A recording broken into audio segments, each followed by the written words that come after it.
20 невладини организации после 17 години работа со лицата кои инјектираат дроги сексуалните работници, ЛГБТ заедницата и други лица со ризично однесување пополека ќе згаснат. Трета година поред се кратат финансиите. Денис Ампев, координатор на програмата за намалување на штети од употреба на дрога и крвно-сексуално преносливи инфекции ШТИП, предупредува дека сократењето на парите ќе замрат теренските активности и те се зголеми опасноста од зараза со ХИВ-СИДА, хепатит Б, Ц, маларија и туберкулоза. Проблемите почнуваат од 2017 година, кога партиите во земјава подпишале декларација дека ќе ги поддржуваат програмите од Глобалниот фонд. Невладините заедно со Министерството за здравство ја почнале новата национална стратегија за борба против ХИВ-СИДА. Што е постигнато? Па да кажеме дека во ШТИП во 2005 година малтане не смееше ни да се зборува за вакви програми и иако после 17 години не правејќи притисок на никој, не експонирајќи се медиумски, успеавме ШТИП да го држиме град со ниска стапка на ХИВ, поточно помеѓу популацијата нема инфициран од ХИВ.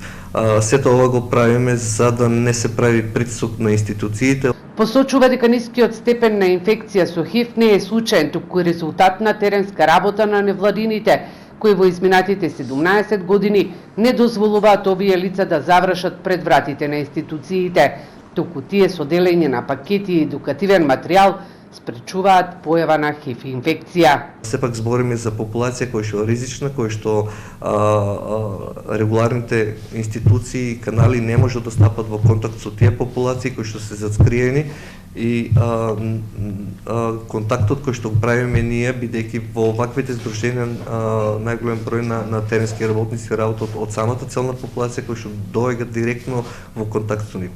И сите тие луѓе, пак ќе кажам, ќе завршат пред вратите на институциите, барајќи го оно што го имале до сега, односно услуги кои што ги добивале од ваквите здруженија и организации. Колку е сериозен овој проблем сте гледа и во фактот што само во ШТИП има над 300 корисници на ЛИД програмата. Канцеларијата веќе трет месец работи на волонтерска основа.